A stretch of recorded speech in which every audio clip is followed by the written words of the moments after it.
participated in the progress study. We have also Gwendolyn Meyers from Liberia.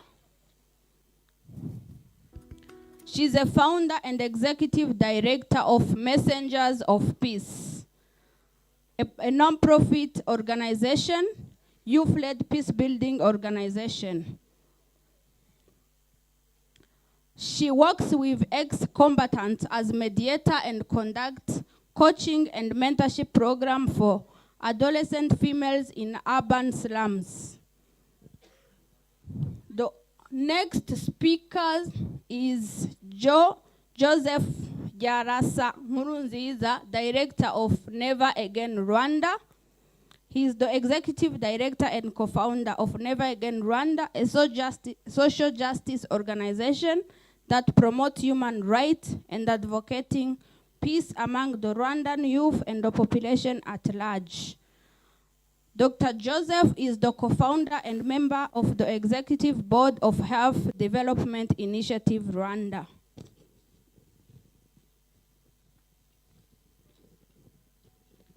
The last speaker in this panel is Mohamed Edaba, peacepreneur and youth policy expert.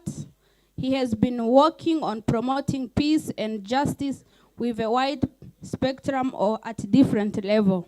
Mohamed has been serving for more than 6 years with the UN's major group for children and youth. Currently, he's policy officer at Peace and Security and the secretariat member at UNMGCY.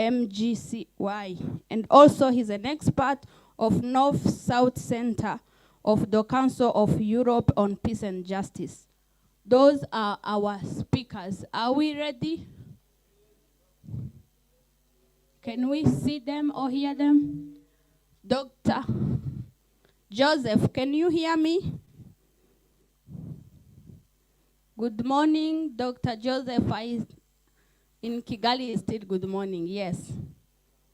Good morning, how are you? Can I hear Dr. Joseph? Good morning, how are you? Hello?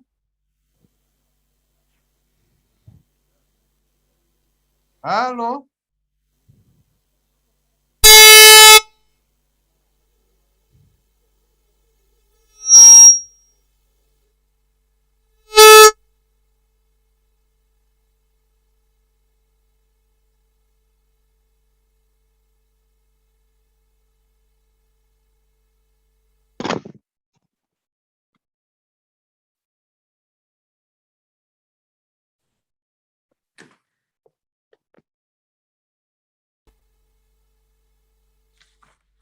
Kindly, if you are not called, just stay where you are. And when you finish taking the tea, come back here. Thank you.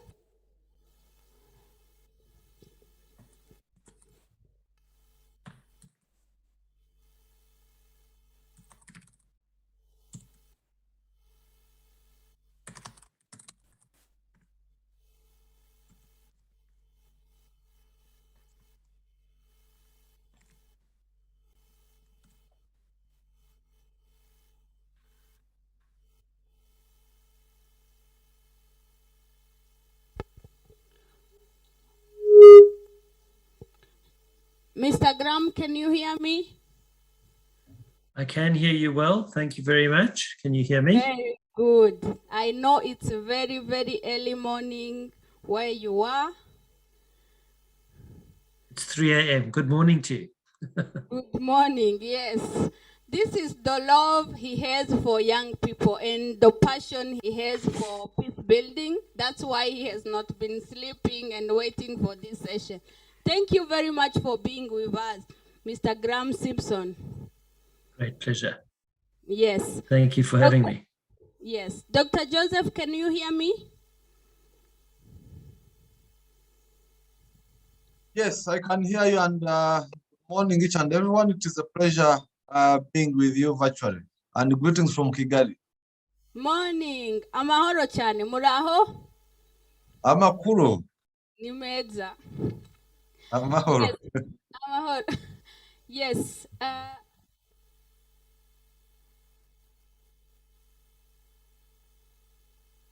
Mohammed. Good morning, Mohammed. Yes. Good morning, I can everyone. see you. Good morning. Where you are is Morning. still morning, evening. Now it's like 7 a.m., 7:30, something like that in Abidjan, Cote d'Ivoire. Wow. These are people who really love us. Thank you for being here again. To all our speakers, we are still waiting for Malwal and Gwendolyn to join, but we can start our discussion. Now, I want to go to Mr. Graham. I know you have done a lot of work. I enjoyed reading the progress study and a lot of work you do. I wanted to start with a first question. Why is it important for you and for Interpeace to engage youth in conflict prevention? Well, thank you so much for this opportunity to talk to you all, and it's wonderful to be with you and on this amazing panel. There's several reasons why it makes sense to prioritize young people when we think about prevention of violent conflict. The first is just the demographic argument that 1.8 billion young people around the globe, particularly in the African context, young people under the age of 30 constitute the majority of the population of most of the countries we're working in. And of those 1.8 billion, roughly 1 in 4, between 400 and 600 million around the world, are living in situations where they're exposed to ongoing violence or conflict. So there really are critical stakeholders in that regard. The second reason is that the stereotypes around young people very often associate them with violence. The stereotypical image is of a young man with a gun and of young women consigned to the status of passive victimhood, both in relation to violence. And what this does is that often these stereotypes produce a policy panic about young people, treating them more as a threat than anything else. And I think one of the consequences of this is that it results very often in securitized responses to young people, hard security approaches that make young people more frightened of their governments than anyone else.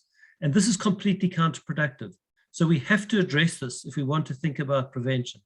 The third issue is young people talk about their exclusion as the violence of exclusion. You'll see this in the progress study. Their political exclusion, their economic marginalization, their educational exclusion, their exclusion on the basis of gender, particularly for young women, their exclusion from protections of human rights and a rights realization deficit. And this violence of exclusion, I think if we address that, we are addressing the structural underpinnings of violence as young people experience it.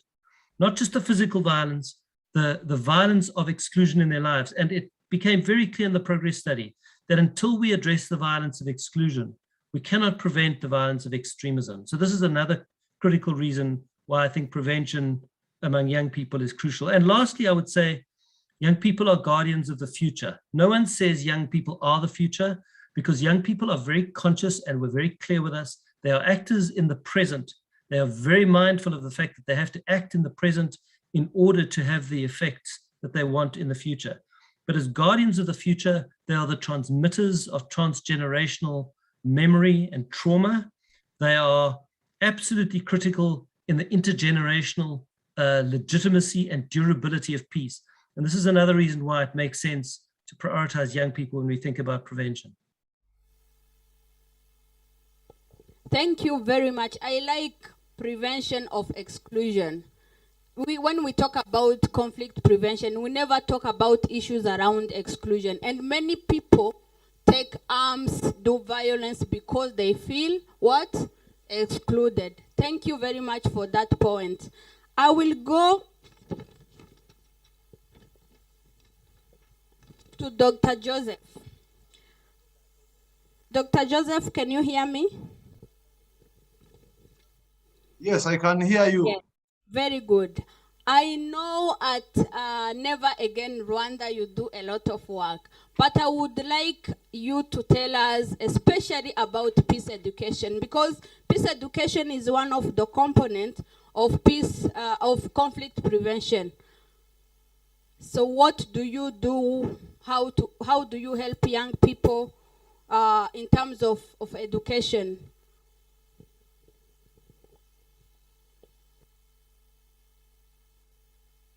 Yeah, thanks a lot. And as I said, it's a pleasure talking to you as youth in the East African community, because as you might be knowing,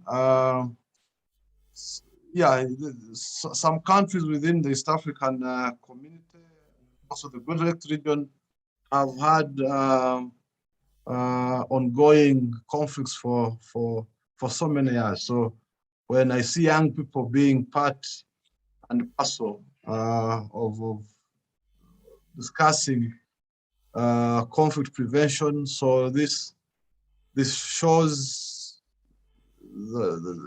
that the future you are guardians to us, as Samson said.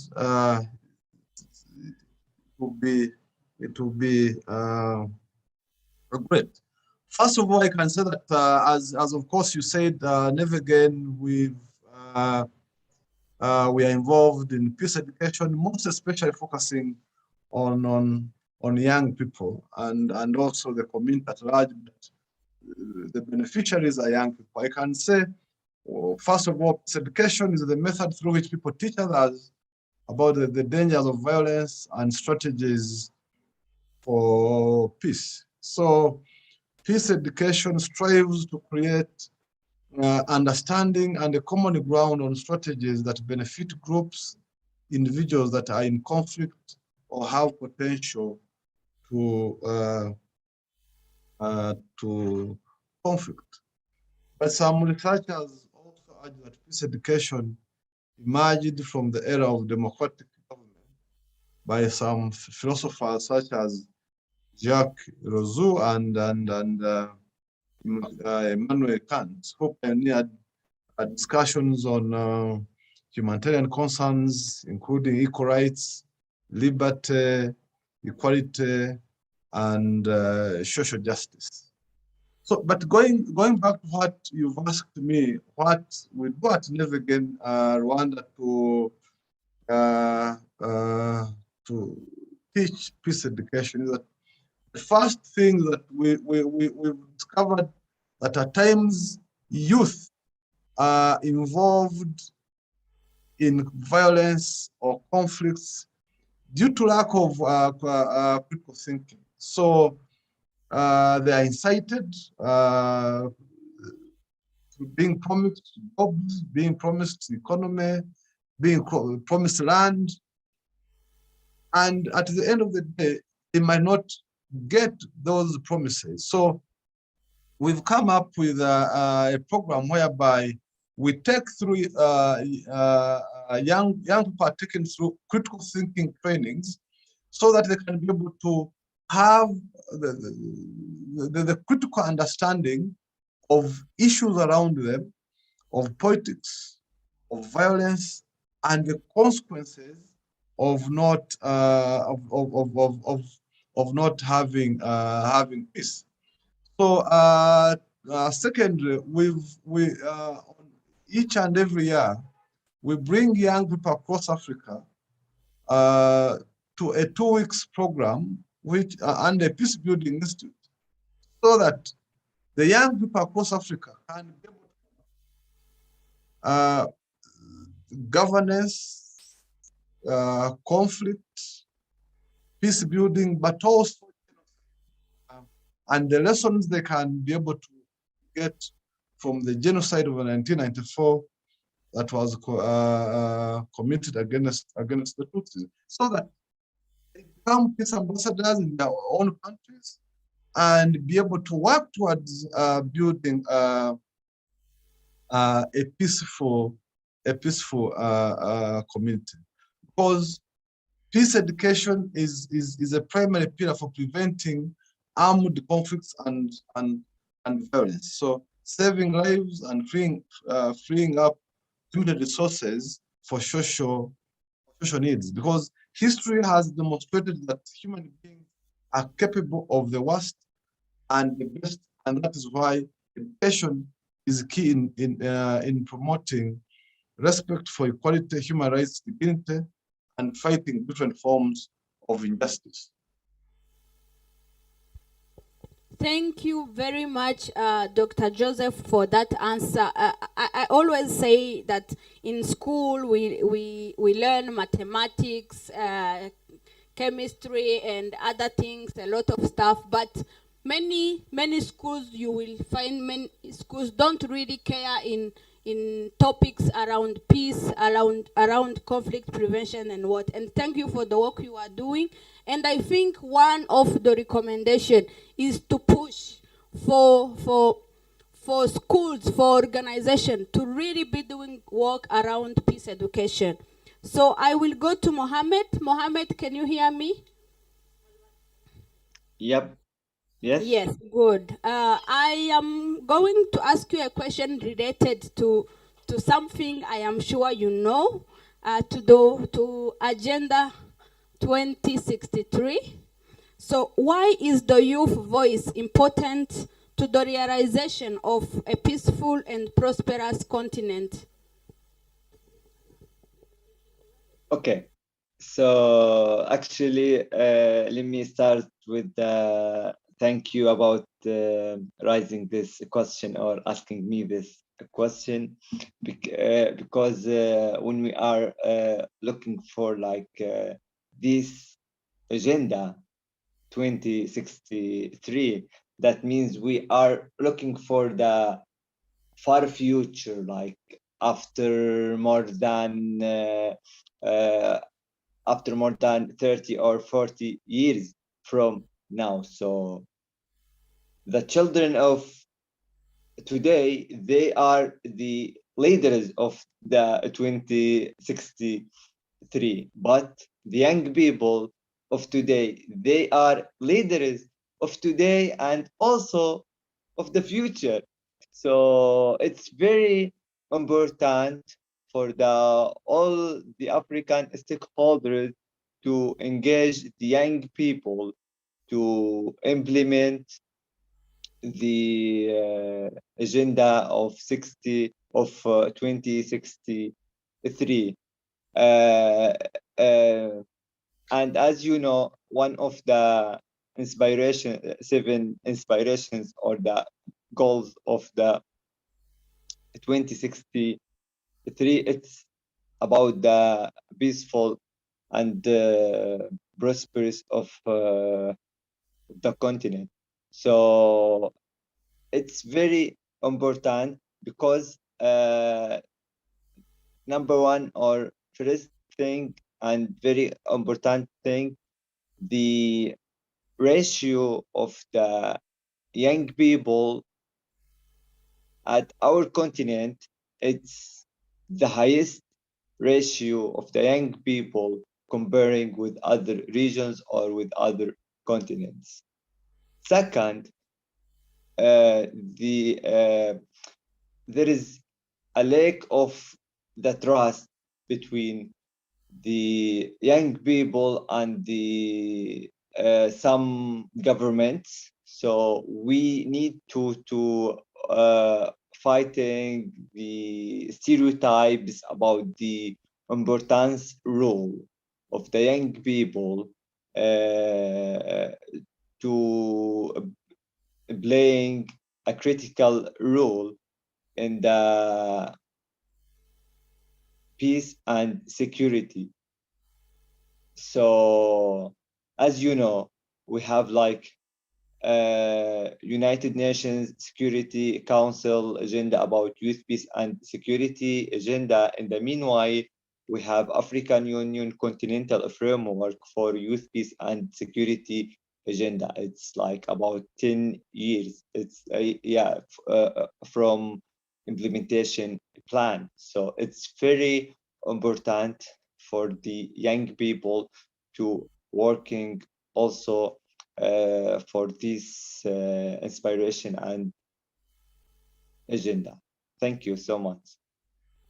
Over Thank to you you. yes, thank you very much, Mohammed. I think when we talk about 2063, the Africa we want, many times we talk about economic issues and we forget about peace.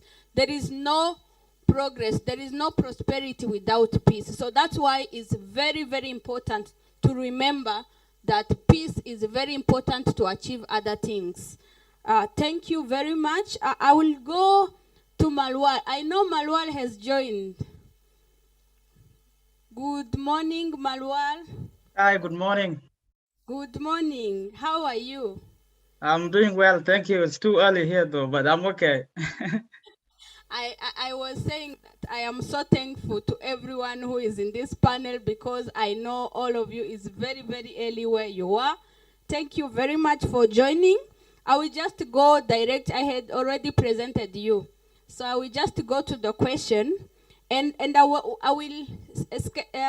just go to a third question among the questions I had sent you. How can youth, especially those who have been victims of conflicts or are at the odds with the law, be supported to prevent falling in violence? I talk about, for example, I know young people who have been living in refugee camps. There are many times there is an issue that they can be captured by any armed group, by any person who wants to manipulate them because of frustration and things they might be going through. Young people who have been having issues with the law is the same because they feel like they are excluded or they are targeted. So how can we help that they don't fall into violence after those experiences they have been going through? Thank you so much, moderator, for the wonderful question. First and foremost, we know that youth are the critical elements in bringing any sustainable peace in any society, and which is not different from ours in East Africa or in Africa in general. So the young people who have been victims of disaster or whatever conflict that they have been victims of needed to be not just be represented, but meaningfully engaged and meaningfully included by first and foremost, not looking at them as the statistics, because most of the time when we look at the victims or people who are affected, we look at them as in form of numbers. We don't look at the potentials that they can bring into the conversation. And I think it is very important that not only the youth that have been victims, but every youth need to be meaningfully engaged, as well as also recognize what they can do and for them to be appreciated for what they have done. I've lived in the refugee camps myself. I know that there are a lot of great young people who have been victims and who are creating a lot of difference, but they are less appreciated for what they have done. They are less included. Even they have less opportunities because of the status that they do have. So I have to say this, that including any young person is not only a right thing to do, but it is a valuable thing. And it is not only the youth that are in the countries who have the opportunities, but every young person out there need to be included. They need to be recognized for what they have done. And also there's need to bring an element of investing into the agency and into what initiatives that they are doing. And that is by bringing the private sector for them to be able to implement the innovative ideas that they are having, regardless of wherever they might be. So young people and also leaders should avoid fearing young people because there is so much panic. Young people are not competing with the old folks. So there is just need to have a collaboration and partnership, not only to talk about the importance of meaningful youth inclusion, because already we have already evidence that youth have already spoken, from Missing Peace, which was led by Graham, to the Security Council Resolution 2250, to even the Agenda 2063. They talk about the energy, the dynamic, the importance of including young people. So I think it is time to see how those initiatives or those resolutions can be put into implementation. Because we have been for more than 10 years now talking about the importance of youth inclusion, and now we can all agree that it is very important to include youth, but how do the youth be included? So that is by having a conversation with them, regardless of their status, and by giving them the opportunity to influence the conversation, not just to be in the room, but to have the power to say something and to influence every decision that is made for them. Thank you very much, Malwal. There is a question I wanted to ask Graham, but I want to ask it to our people, the participants who are here. I just want a yes or no answer. Do you feel included in your country when it's about peace, when it's about conflict prevention? Do you feel included? Just no. Okay, those who feel included, let's raise our hands. I don't have anyone. Okay, those who don't feel included, everyone. Graham, I was going to ask a question saying, do you think the UNCR 2250 has been implemented? I think they have answered, because young people who are here feel not included. But there is somebody who said something. Benny, how can you include yourself by force? I forcefully, sometimes when you see in the constitution, like for instance, when I took the position for chairperson LC3 in our division, at the mindset of young people and the community, they say that position is for older people, those who have served in the government system, or someone who have worked and retired and can now not look for a job. But what I decided to do, I picked the nomination form, and I had a lot of threats, but I still stood on ground forcefully, and I nominated. I went, and I was denied the position because I didn't have the party support. But physical votes, I won.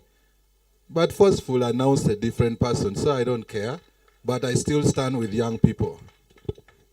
Thank you very much for sharing that experience. I think, yes, we are not included, but there is a way, and I think that's the way. We have to, when we don't feel included, find somewhere we can get there. We shouldn't let people tell us this is not our place. I always give the example of peace processes. You will find politicians and what they go and talk and have, now they say, let's include women and young people, like observers. But many times they don't have a say. They will even sign among politicians, but those young people who take arms, those women who cook for them, they never been included. So let's try to push for that. I will just go to the next question, Graham. What are some of the gaps and challenges for youth participation in conflict prevention, especially related to the missing piece and practice on ground? What have you observed? What have you heard? So the one thing I want to say is that what became very clear when we listened to young people across the globe during the progress study in the missing piece was that young people felt that they aren't trusted by their governments, and they don't trust their governments in turn. And one of the consequences of this lack of trust is that there's this constant treatment of young people as a risk, and the power of young people's resilience, the resourcefulness, the creativity, the innovation for young people as peace builders was something that came across incredibly powerfully in the progress study. Young people are working from the most local level at people-to-people peace building. Young people are working across different typologies of conflict. Young people are working through different phases, from early interventions to post-conflict reconciliation work and peace processes. Young people are working with some of the most innovative methods, the utilization of media, radio, social media as organizational tools. Young people's protest and dissent is critical change agency. And this is the great opportunity that I think exists for us. And the opportunity is to, instead of investing in young people as a risk, starting to invest in the resilience of young people. And that's the gap between a policy which is on the books, Resolution 2250, the subsequent Security Council resolutions 2419 and 2535.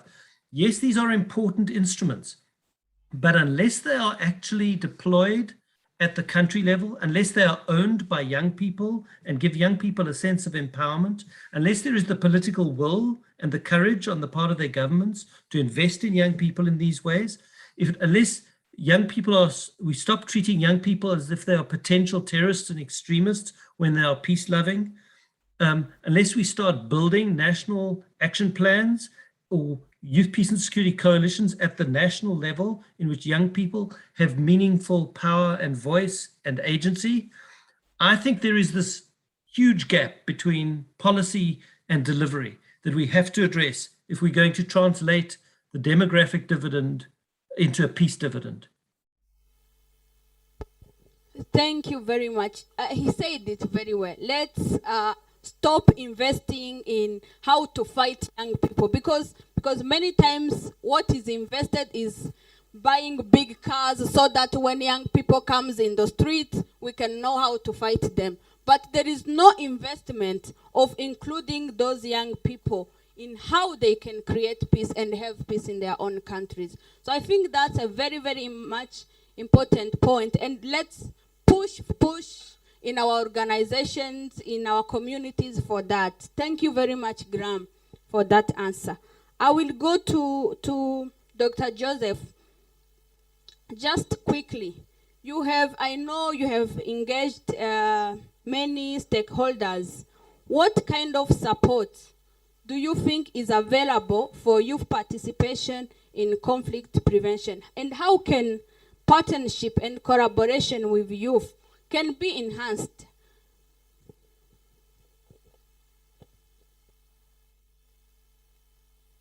Yeah, thanks a lot. What I can say, one, is that youth have the opportunities around themselves.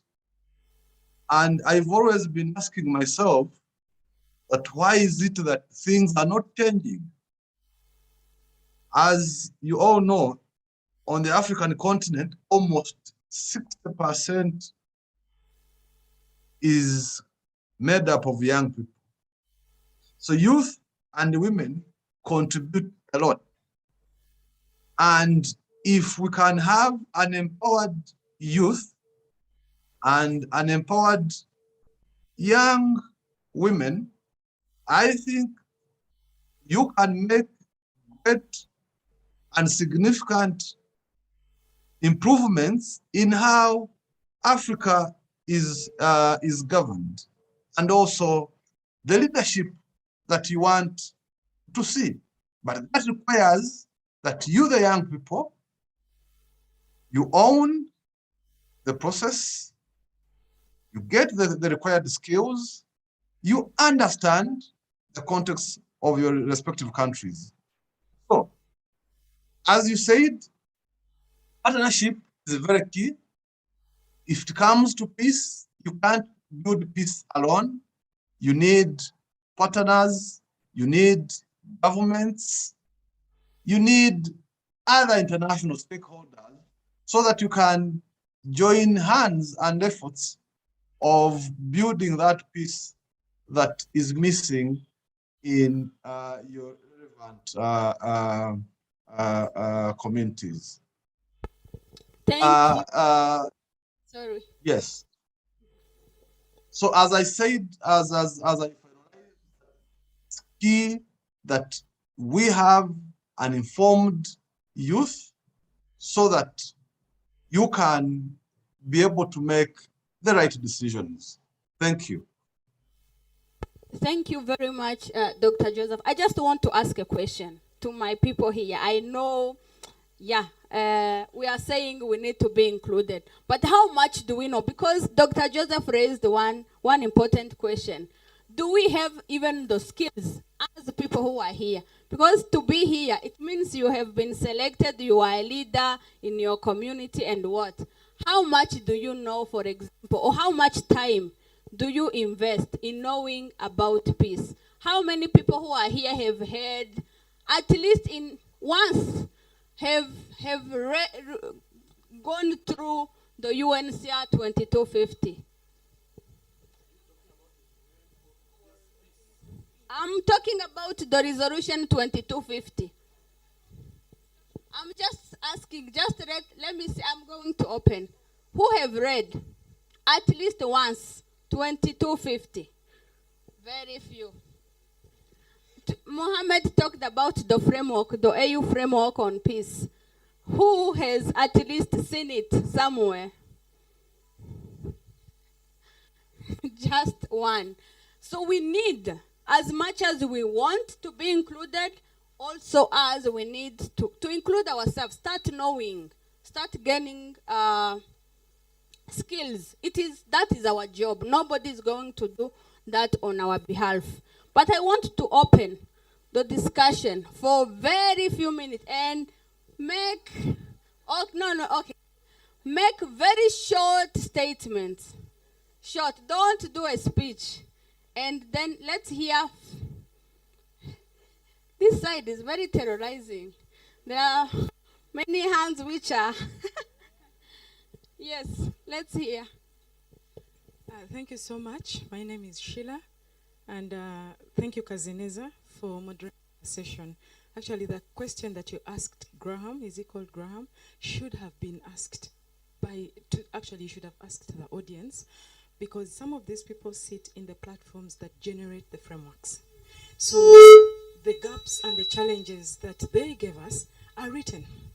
However, they've changed in shape based on the context. So we need to update ourselves on what is going on. A lot has changed.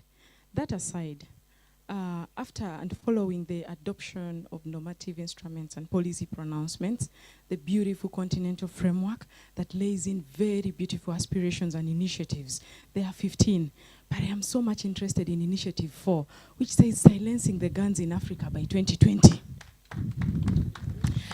2020. Ladies and gentlemen, we have war in Ethiopia. And the chairman of the AU recently made a statement. To what extent should diplomatic statements silence the guns in Africa? What more should the AU do to silence guns in Africa? Because the young people, right now, there's a lot of war in Ethiopia, South Sudan, and then we come out and make diplomatic statements. Listen, previously, okay? Previously. So we make diplomatic statements. Yes. Yes. Thank you for that.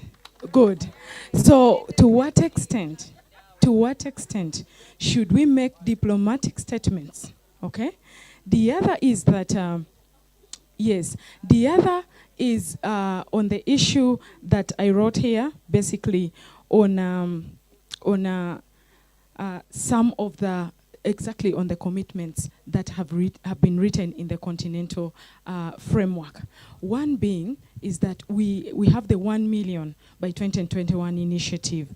And my question is that in the same continental framework, we had put timelines, we had put a monitoring and reporting mechanism, that we will do annual reports, we'll do midterm reviews, and to track progress and indicators. I want to ask the AU, to what extent have we tracked the indicators? Where is the report? Is it in the public domain? Can we access and be able to see how much we have done in terms of the commitments, including the regional and the national and the global initiatives that were written in the continental framework? I submit. Thank you. Thank you very much. I hope you people are also tweeting these things and calling out the people who have to answer. So tweet and ask where are these things. Now, I know here, but let me first go here so that I am.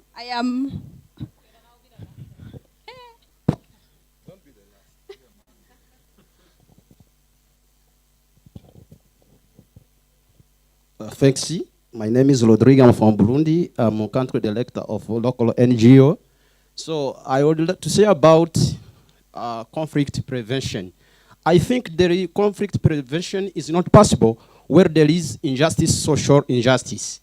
We have to promote social justice. We have to see social justice in different aspects, like equity, access, and participation. Here I mean in decision-making, and rights. Because we can say that we are promoting peace while there is social injustice in our communities. Thanks.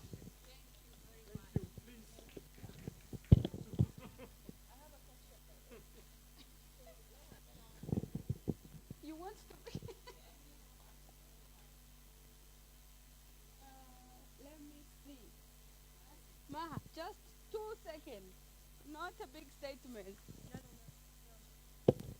Hello, my name is Maha. I come from Tunisia. I'm a North African delegate. I come from a country where in 2011, most of Tunisian youth has joined ICS and all of these terrorist groups in the Middle East and Asia. Well, I received so many questions like how you, Tunisia, we have been considered as a wealthy African country, as a civic state and all this. But these young who has joined ICS, thousands of Tunisians, in a general way, they come from poor community and they are real marginalized youth. Now, when you mentioned this African initiative for peace, the protocols, conventions, and the conventions which my country were part of it, but still, all these papers, all these policies still elitist, still belongs to the elite. I was lucky because I studied at French schools and I studied at universities. That's why I'm able to speak French and English. I got the chance also to join the African Union program for youth volunteers. But regarding to my fellow mates who came from these poor cities, who are not able to speak French and English, they will never be able to join these platforms. They will never be able to speak about peace. Even their understanding to religion, it's still limited. So I think to prevent conflict, we should be in grassroots, having equal education, having equal health, and also having the right to raise our voice and to say who we are. Because let's come back to the north, we still have these social segregations between Arab, black, and free slaves, and all these old classic ethnicity segregation. So social equality is our way to prevent conflicts, because there is no way that you prevent my right as a woman of color, and then you ask me, why are you a terrorist and why are you join ICS? No. Thank you. Now, people, we have thousands on online. I want to hear one person at least online. Seba, do we have any? Yes.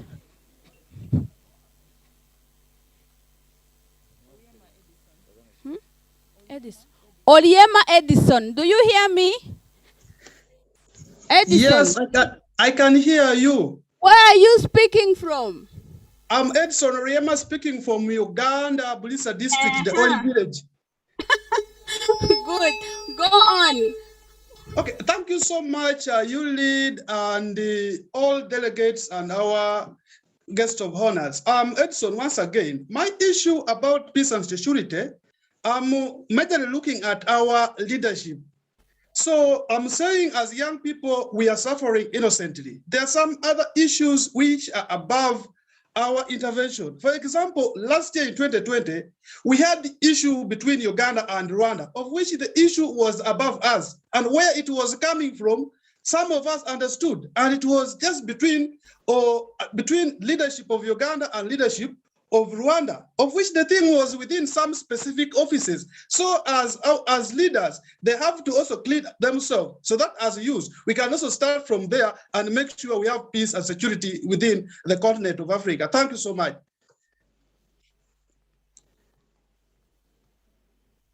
Back to you, you lead. Thank you very much, Edison. Max.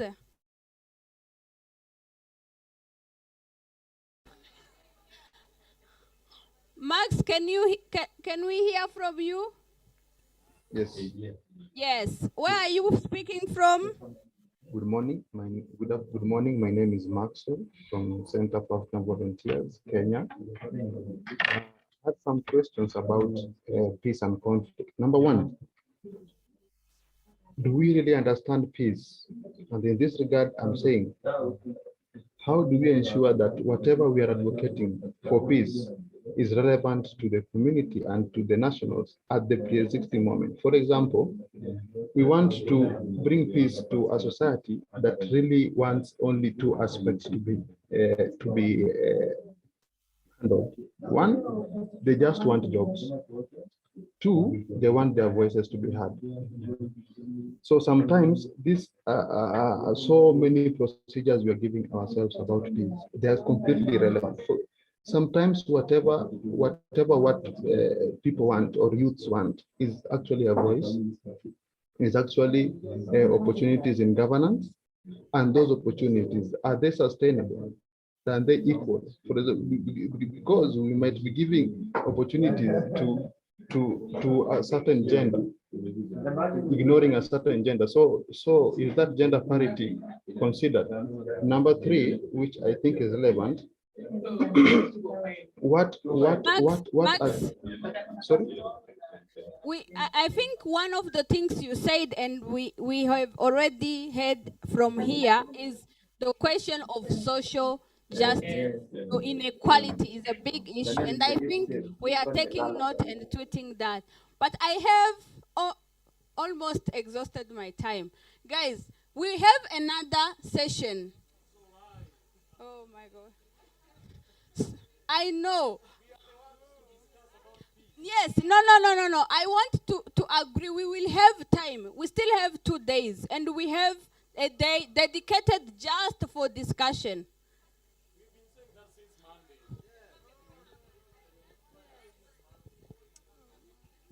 Good people. Good people. Good people. Sometimes you worry too much. This is why we have conflict in Africa. Calm down. Calm down. Calm down.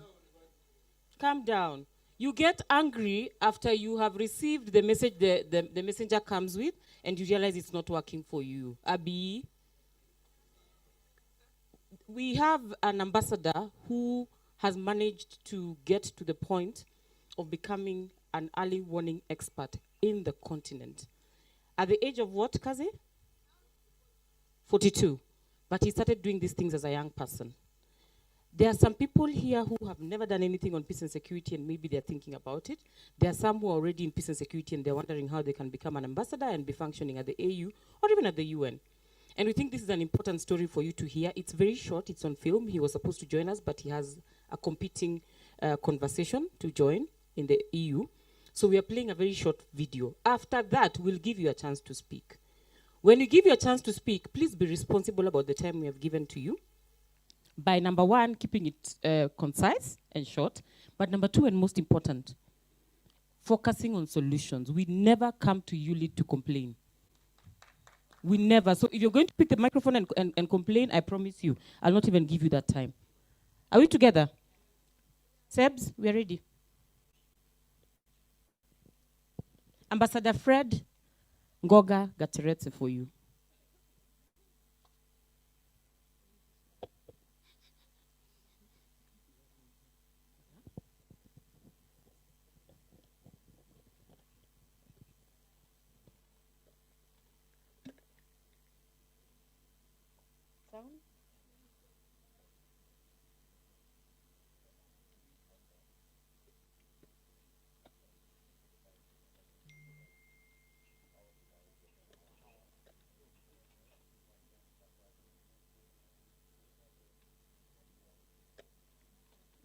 three experiences which have marked me in my career, but that I would like to share. The first one actually was in peace support operations, and it started with the African Union mission in Somalia.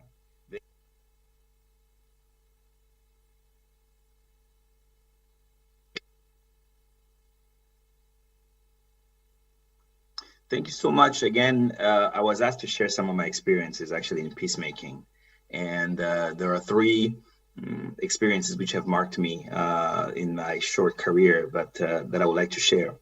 The first one actually was in peace support operations, and it started with the African Union mission in Somalia.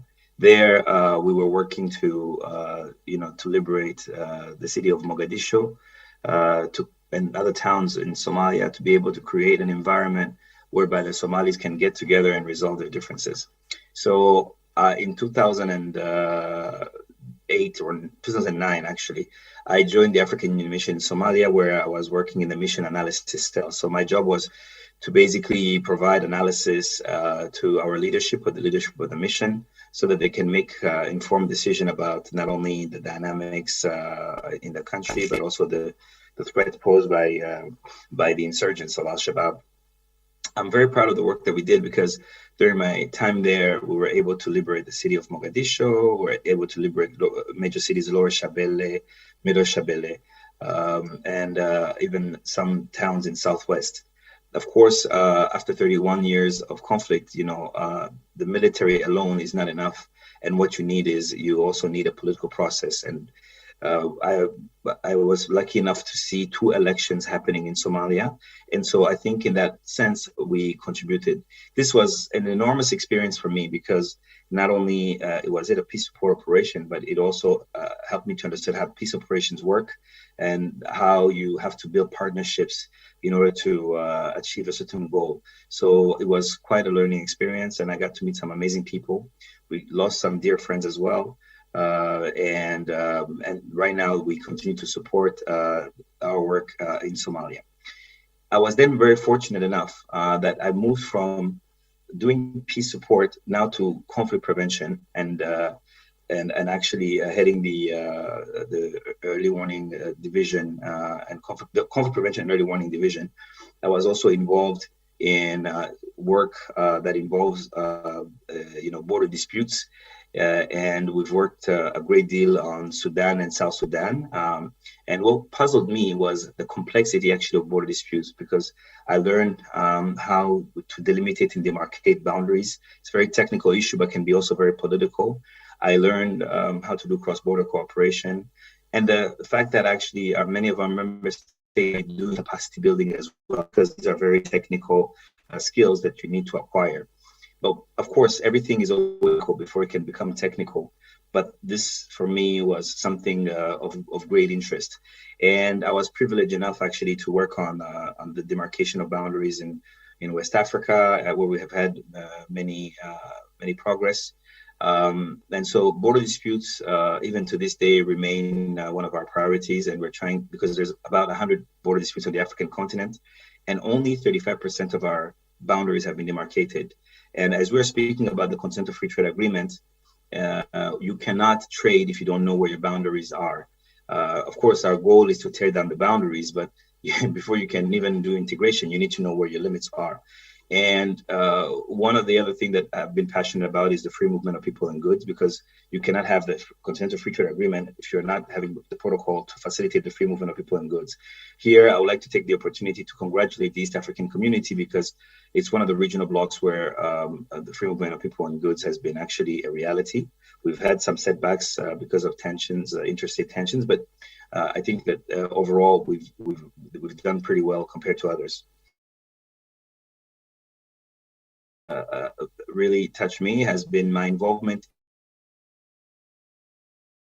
in the Central African Republic between the 14 armed groups and the government of President Faustin Archange Touadéra. So this process had been going on for quite some time. What we call the EU-led initiative, where they had actually spent time gathering the doléances of the armed groups. And so we went into Sudan, Khartoum, where we spent 2 weeks actually with the 14 armed groups trying to secure an agreement. We eventually secured it in January actually of 2019, and that was quite an achievement that I'm very proud of, because securing a peace agreement, getting 14 people to agree on a text was not easy, and I still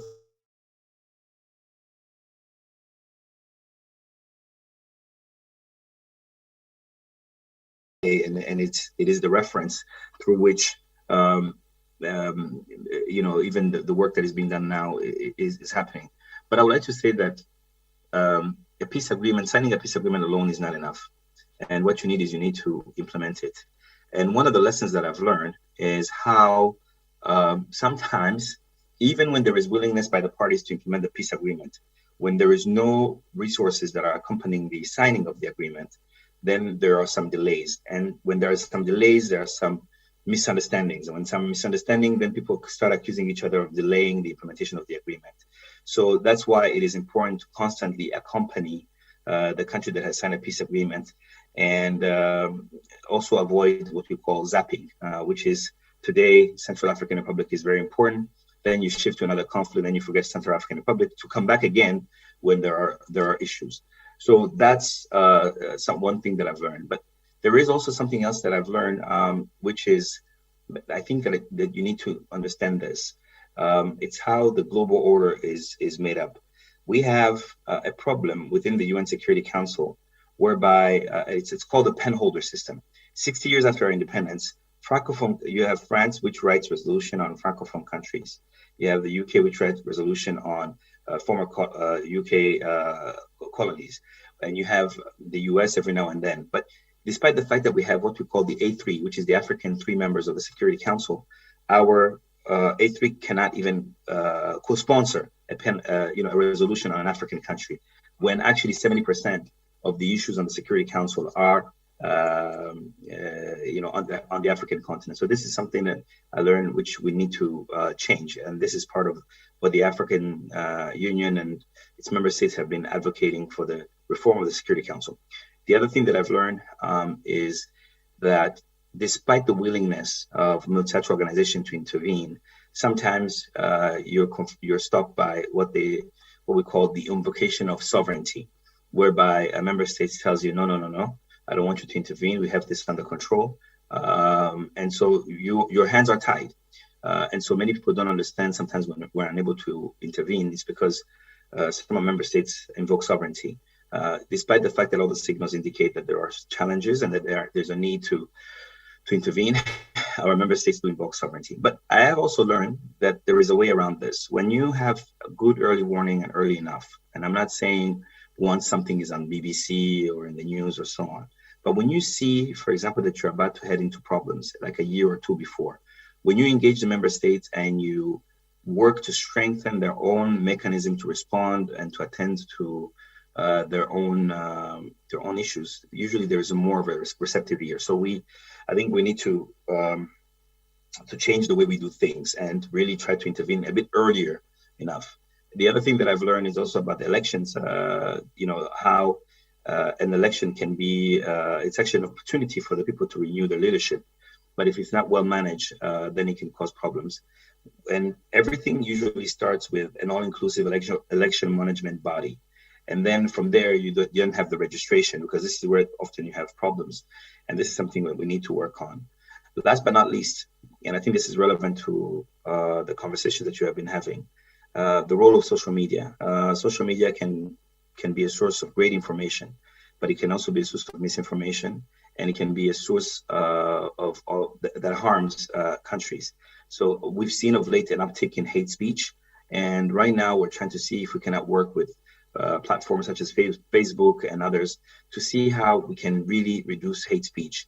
If people can create algorithms to vote for a certain candidate or to portray him as an influencer, surely we can create algorithms to promote peaceful coexistence, tolerance, inclusivity, accountability, and so on and so forth. So these are some of the experiences that I've had. I've like I said, I've done conflict prevention, I've done mediation, I've done peace support operations. So that gives me a great sense and an overall picture about what's happening. I would say all of this has started very young. I'm 42 years old, and I've been in this business for the last 15 or so years. And every day I learn something, and I look forward to what the future holds, and I continue to learn. But what will make me even more prouder is if I have a chance to, work with some of you to also share what I've learned, because along the way, whatever I've learned, there's always been someone who was holding my hand. And I wish you all to have that. And that's, I think, something that is important that we don't do enough, particularly us in diplomacy, holding the hands of those who are younger than us and that we can mentor.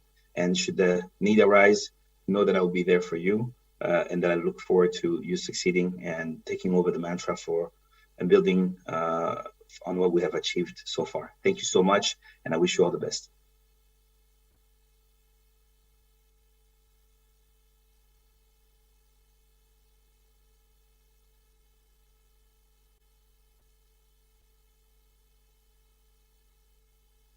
Can I have a quick feedback in terms of solutions or a question linked either to that presentation or to the previous session? Quick solutions or a question? Please don't over-explain yourself, I beg. I'll start with you. Thank you very much. My name is Ilhan Ali from Kenya, and what stood out for me from the video is the last part on what he said. Everyone had someone who held their hand and uplifted them. So if there is anyone here, and it's a challenge to all of us, if there is anyone you know in your field who's behind you, who's younger than you in terms of age or experience, kindly let's uplift one another to make Africa a peaceful place. Thank you. You had a question or something to say? It's okay. Hello everyone, my name is Kathia Iskal from South Sudan. What I loved, when I watched the video, what really inspired me was the fact that when he said, like, we really need someone, like she said, we really need someone to mentor us, by the way. Most of us need capacity building trainings. For example, us youth, most of us don't know even what is peace, right? So we need that. We need you to have civic education and capacity building trainings. Thank you.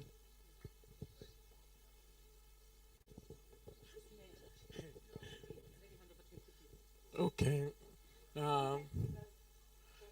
Mine is solution.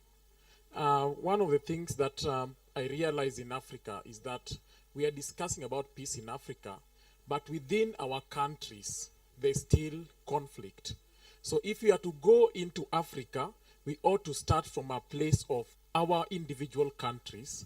For example, the banditry issues that we still find around in our countries, how can we sort those one out? Then secondly is about the social justice, whereby when you approach election, you realize tensions start rising, maybe from leaders. So what we need to do is to ensure that we have deliberate effort in getting into the electoral process as young people and bring things that will lead to peaceful coexistence of the young people within those countries. Thank you.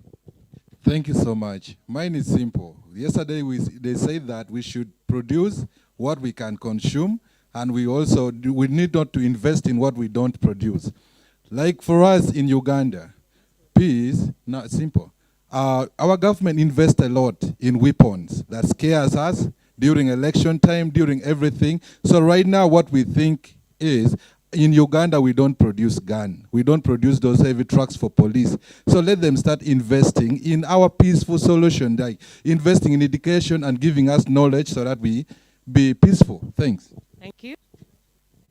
No stories, please. Solutions.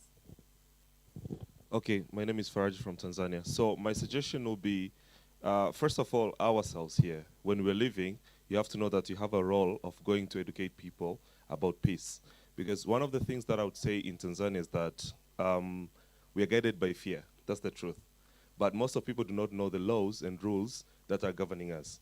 So if we can take a role into educating each person about the rules and regulations that they're having or they're guiding them, it will be easier for us to work on the part of the peace and support each other as well. Thank you. Hi, I'm from the south and there's serious turmoil there. So I want to ask the AU officials, if the head of state is the instigator of civil war, how are they held accountable? Very good question. Let me get a few from this side, and then we'll go back to the panel, where Gwendolyn is waiting to respond to your reflections. Chai, your men need... No, they don't protest. I told you to calm down. Thank you so much. Okay, my name is Roger Sumolo from Kenya. Let me start by saying this difference between engagement and involvement, engagement and capacity building. All that has been happening. Young people are being trained on peace and conflict resolution, but we are not being engaged in all policy spaces. The solution is to engage young people in all the processes, from initiative to implementation.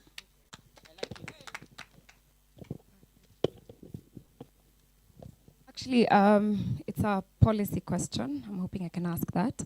My name is Luri Tugusuk. So in regard to the peace frameworks that already exist and the policies that exist within a nation, how exactly do you try and integrate that into the policy framework so that it can be supported at the national level as well as the local level in terms of interpretation and the policy process itself? Thank you. Beautiful and intelligent, don't joke. Okay, my name is Moses Zongwa from Kenya. First of all, I believe that peace is not the presence of war, but the presence of war, but it's the absence of justice. That's one thing that I believe in. He talked about something about the control of the social media, which is our space, and we have seen it when we express our views on social media, they are shut down. So one thing I think it will be proper is to involve the stakeholders in the media in the decision-making processes, because they are the representatives of the people, they are the watchdog, and also they are the people that are speaking on our behalf. So that's one. Then also a question, just a quick question, is how exactly do we involve the media without, or how exactly do we control the media without infringing on the press freedom? Thank you very much for that. Is it banning and different from everything that has been said? Extremely.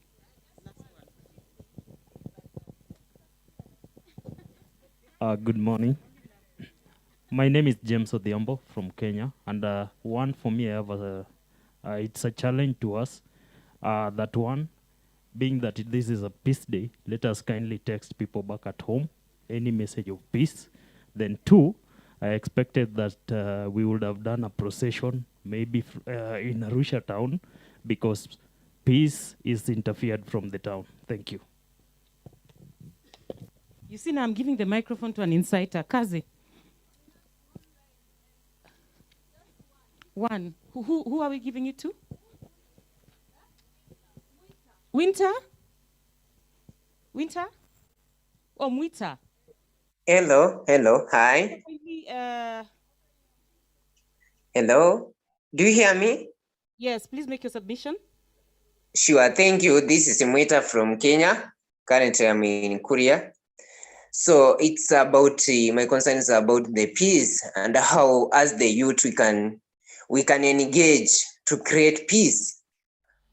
I had an opportunity to go to Asia and Thailand to study over the conflict resolution.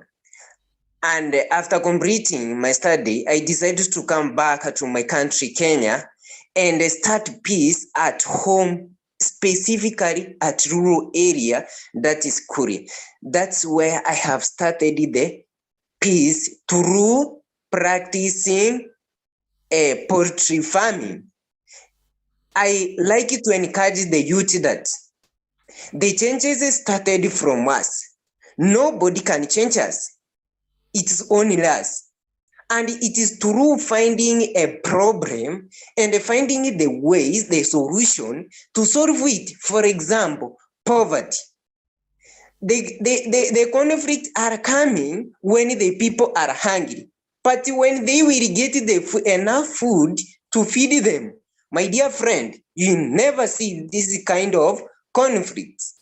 So as youth, let us not move to urban areas rent a stay in rural areas, create an employment so that our colleague youths who didn't have an opportunity to go to the university or college, they can be employed to avoid idleness that submit them to do some criminals that lead to conflict. Thank you so much. We are the chances that we waited for. Thank you, Mwita. Thank you so much, Mwita. That was such a perfect way to finish the reactions. I am made to understand by Kazi that Gwendolyn Myers is online.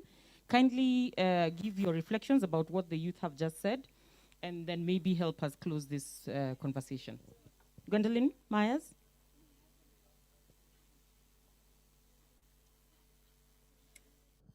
Hi. Gwendolyn, Yes, can you hear me? yes, we can hear you loud and clear. Okay. So thank you so very much, and really great conversation. Thank you to the other panelists for a really great job at addressing most of these issues. I think I would just try to give a quick reflection, just like you said, on some of the points that came out from the follow-up session now. So first of all, in terms of addressing how do we engage the media, I think I see a lot of that coming up also in terms of the kind of messaging and everything that we put out also from the social media platform as well. So I will say it is very important for the kind of things that we want to do, especially around the YPS agenda or around even the sustaining peace agenda, whatever it is, and even with the different continental frameworks that we are also using around engaging young people in peace and security work. It's important to not just call the media when you need them, probably to carry your story or to highlight what it is you're doing, but to make them an integral partner of what we're doing. So you make sure from the very onset of whatever you want to do, be able to have our media colleagues, probably even make use of young people. There are a lot of young people coming up in the media as well. We're talking around the same YPS pillow. So let's make use of young people who are already doing this work and to be able to bring them on board, that inclusivity, so that whatever message, the way we want to carry on and propagate our messages, we have people who are already trained to be able to present it to the public the best way we want to do it. And that is something that we can all work together on. And if we do that, that's what in Messengers of Peace, the nonprofit that we run here in Liberia, of 1,500 young people cut across the entire country, what we do, we have young cohorts of peace writers. The young cohorts of peace writers are trained on a daily basis to make sure they are able to address issues of hate messages that are on social media, making sure that whatever it is that is coming out, that we can send positive energy and just be able to restore and bring calm to situations. So they are usually on the social media, just looking for all the negative comments, especially around things where people are trying to bully someone or trying to talk something about, probably an aspirant or something. We usually tell our messengers, go there, give light, give hope, change the narrative, so that our peace messengers, our cohorts of peace writers are usually there for things like that. And that's something that we can all be able to learn from even after this summit and go back and see how do we empower our same colleagues in our organization to see how we train them to know how to effectively respond and give out the kind of messages that we want. And then also on the issue of how do we take these things from policy level to the national, I think I heard that. I would say,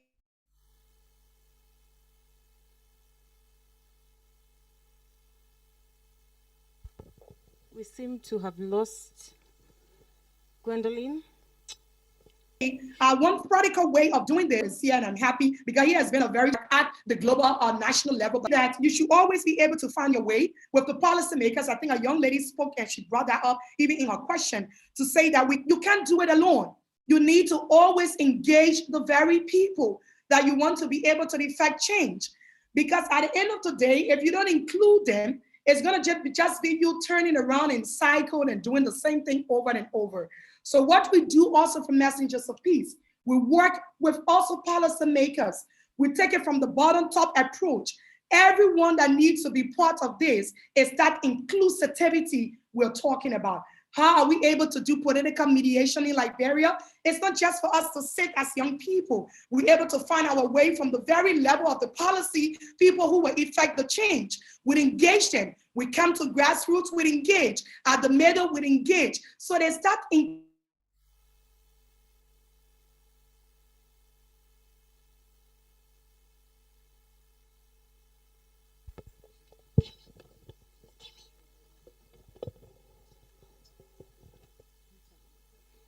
Thank you so much, Gwendolyn. We seem to have lost you. Network has really let us down. She was on a roll.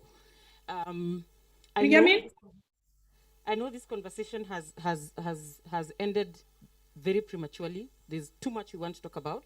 But if we don't go for lunch, we are also going to miss a very important conversation about how young people can participate in early warning systems, especially by virtue of the privilege of information that we have about the triggers of conflict, about the distribution of information about conflict, and especially about the role that sometimes youth are used to promote and perpetuate conflict. I am going to quickly request that we go to the dining room, eat like soldiers, be seated here on the same spot you are in or a closer spot by one. Please, by one. If you promise to do it, I'm going to teach you a special dance this evening, and I'm a master dancer if they haven't told you. Bon appetit, everyone. I've paid for lunch. Enjoy.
naye mulumi soro amatogoda sabula sabuyemayo amatogoda sabula naye kononi soro amatogoda sabula sabuyemayo amatogoda sabula sabuyemayo amatogoda sabula sabuyemayo amatogoda sabula